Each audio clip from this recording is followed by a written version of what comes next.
can see it or not, but right here, all the way down.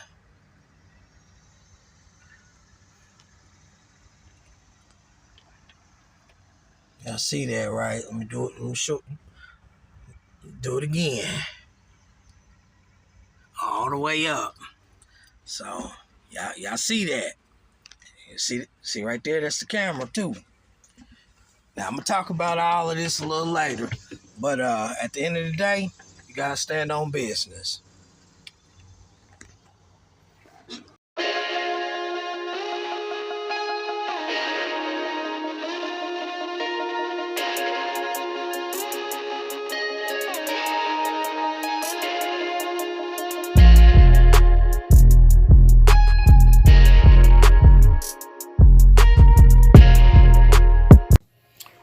What it do, my brothers?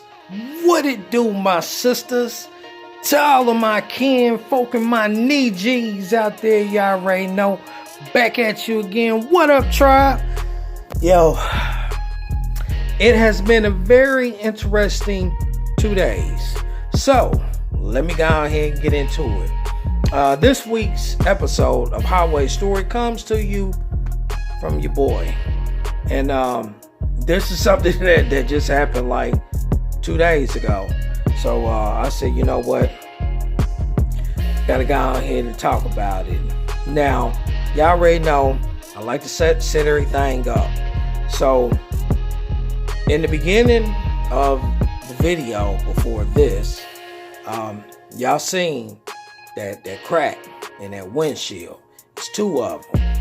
And I had to stand doing business with the guy that I'm pulling for now. And something that my daddy used to say to me all the time when I was coming up, he used to say, boy, if you don't stand for something, you'll fall for anything.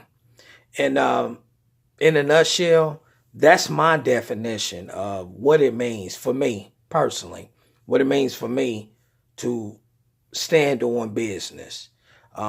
Famous words of my daddy, Sam Pounds, aka Sam Wah.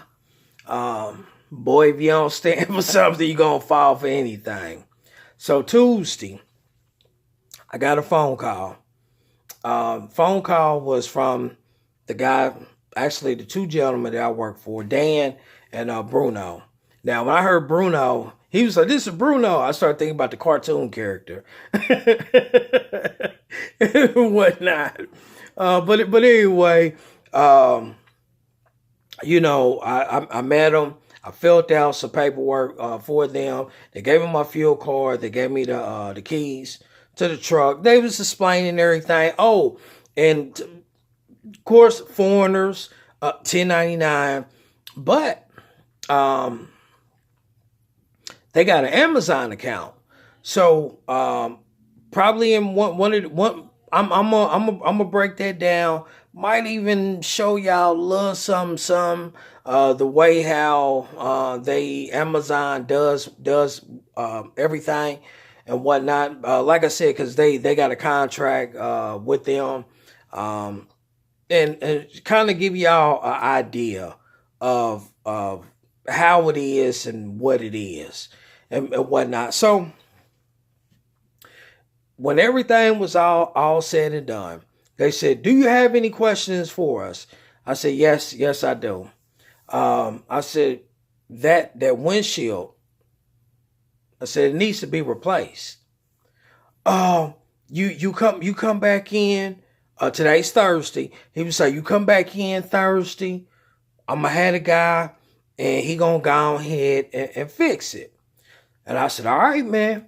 I said, now, you know, if I get pulled over or the DOT, they bring me into the scale house, they can shut me down because of that windshield. And that's going to affect my license, not yours. Yeah, I know, Keenan, I know. I promise. You know what I'm saying? So I'm like, all right. So took off Wednesday morning. I had to be in Charleston, Tennessee, to pick up and they gave me like 8 fucking stops. Now to y'all might like, God damn, that's a lot. It hearing it sounds a lot, but the way how it's broken down, it's not a lot. So I had 8 stops. So I picked up the first one, went down to Georgia, did what I had to do at Union City. Then I went to I'm gonna see if I hope I don't fuck this name up. Alpharetta. I think that's how it's pronounced. Alpharetta, Georgia. It's off of that US 19 north. It's north of Atlanta. It's probably like 20, 25 minutes or so north. It's a suburb of the A. So got there, ran across the first problem, dropped the trailer, but what happened? Amazon, their system, they quote unquote designate, if you're going in there, if you're dropping off a load and you're picking up an empty, they will designate a trailer to your truck. So when I checked in, the system was like, ding, he's here. So boom, dropped the trailer, and in the system it shows, okay, I dropped the trailer. I had to go check in. When I checked in with the ship clerk, he was like, man, I don't got no more empty trailers. So he was like, you're gonna have to bobtail up out of here. So I had to go through a bunch of bullshit. Like I said, I'm gonna break all that down. Had to go through a bunch of bullshit. But when it was all said and done, I had to call Dan. So in a nutshell, Dan had to contact the representative on the account for Amazon. Let me just say that. And the Indian man, which nobody can understand. And when I say nobody can understand, I believe Dan and Bruno, they might be from Brazil or Greece, or they ain't from here. But they're foreigners also. But they was even saying, they was like, man, I can't understand nothing that they're saying. You know what I'm saying? So, you know, we all on the phone, like a conference call, and I got my speakerphone. Because by this time I had my speakerphone on, and they talking to the ship clerk, and the shipping clerk, he's like, man, he was like, they got to fix that on their end, and then I can fix it on this end, and the driver can go. Oh, man, I wound up sitting there for like 3 hours, fam. But after 3 hours, they got it taken care of, so boom. That was strike number two with me. So I was like, okay. So I did everything, did some more runs. Actually wound up bobtailing. Where the hell did I bobtail to? I bobtailed somewhere else around the A, but I picked up that, well, wherever I went, I think I had to go back to Union City. But I went, picked that load up. Then from there, I had to run up towards Nashville.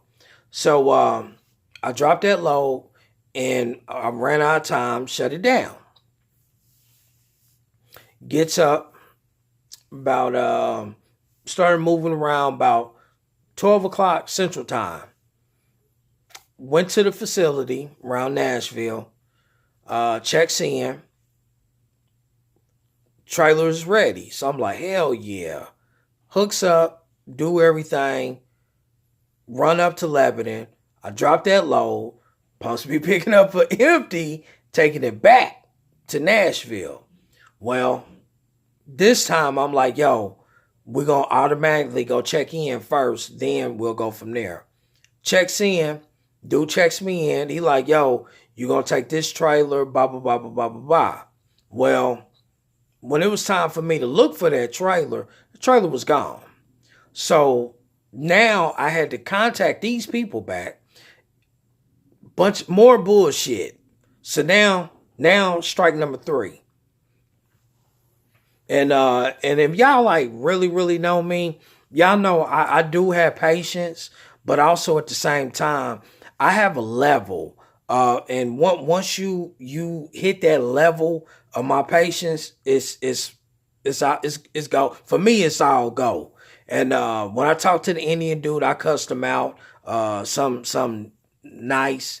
He didn't understand what the fuck I was saying. I didn't understand what the fuck he was saying. I hung up on his ass. I had to contact Dan again, and then he had to handle it, and he called me back. And that, mind you, the whole entire time, you know, the camera is on me because it's a two-way camera, so the camera's on me. So somebody is seeing this shit. Which at this point in time, I'm like, man, fuck that and fuck them. I'm just on one. You know what I'm saying? And I also sent Dan a text message. And I was like, listen, I was like, man, I don't schedule me to pick up anything Friday morning. So he winds up calling me back about 5:30 East Coast time. Says, Keenan, I seen the message. What's going on? I'm like, listen, man, I just need to hit the reset button, kind of get my mind set, this and that. I can't do that because, they already got your schedule on the load. So, like I said, as Daddy said, if you don't stand for something, you're going to fall for anything. So, immediately, I'm like, oh, yeah? I'm like, well, I ain't driving this truck because you need to fix that windshield. When I said that, everything, he had the power and control, but I just flipped it back around and now I had the power and control. Also, at the same time, forgot to tell y'all, the truck is red. So the truck automatically stand out. That's another thing. And the motherfucker's wide open. I'm talking about, well, I ain't tried it yet, but earlier today I got it up to like 78. You know what I'm saying? So the truck is wide open speed wise. So I got a cracked windshield, bruh. No. I was like, I ain't driving it, man. I was like, you got to fix this windshield. Oh, I forgot to tell y'all, because he wound up calling me, telling me that the dude wasn't gonna come and fix it today, and he was like, it's gonna get fixed on Monday. So I said, shit, the truck gonna sit there until Monday then. So he was like, are you sure? Like you know what I mean? I'm like I'm thirsty for money. I mean, he don't know my situation and whatnot, but I'm like, nah, man, I'm not. No. I'm not driving this no more. It's my license, not yours. And then he slipped up and fucked around and told me, he was like, you know what? You right, Keenan, because I did just get a ticket driving that truck for that windshield. You know what I'm saying? So I was saying to myself, like, yo, you trying to set me up. That's how I'm feeling now. So I'm like, nah. So he finally called me back and said, I got somebody that's going to come and fix it tomorrow morning. I got another driver. He's going to do your run. And I said to myself, you could have had the other driver do the other run from the get-go. See, now you playing. And this is what I'm talking about. Standing on business. If you do not stand for something, you're going to fall for any and everything. And that is the message of this week's Highway Story. Stand on your business. Stand for something. Don't fall lame to the game. That's what we used to say back in the day. Man, don't fall lame for the game, man. And I'm saying that to y'all, fam, respectfully. Stand on your business. If you do not stand for something, you're going to fall for any and everything. So I'm off tomorrow, going to the gym, handle some other stuff, you know what I mean, that I need to do. Hey, it is what it is. And like I said, that camera was on, so I was talking shit. And I was like, yeah, I was like, I was looking for a job when I got this job, and I'm still looking for another job. You know, but psychologically, you know, spirit told me what to do and what to say and everything, because I got a plan, and the plan is way bigger than myself. You know what I'm saying? So y'all gonna be seeing that happen soon. Real soon. Oh, before I forget, make sure y'all check out. I'm gonna start promoting it and marketing and whatnot. It's a podcast show. Me and some brothers, me and some of my tribal brothers, wind up coming up with and everything. Spirit came to me, gave me an idea, and we were just running with it. Metaphysical Music Podcast Show, or MMG Metaphysic Music Group Podcast Show, or for short, Metaphysical Music Podcast Show. So make sure y'all check that out. We're gonna have some real good content on the podcast show. It's just based upon everything. The show is based upon spirituality or metaphysics and music and how it all comes together. I'm about to give y'all a real good example, because I can't play the song, you know, because of YouTube copyrights and all of that. But Tupac, I think it's a Tupac featuring Outlaws. It's on Me Against the World. And actually, it is the song Me Against the World. It's Tupac's, it's the third verse in that song. And Tupac, he did the third verse. Check that out. And listen to them lyrics that Pac is saying.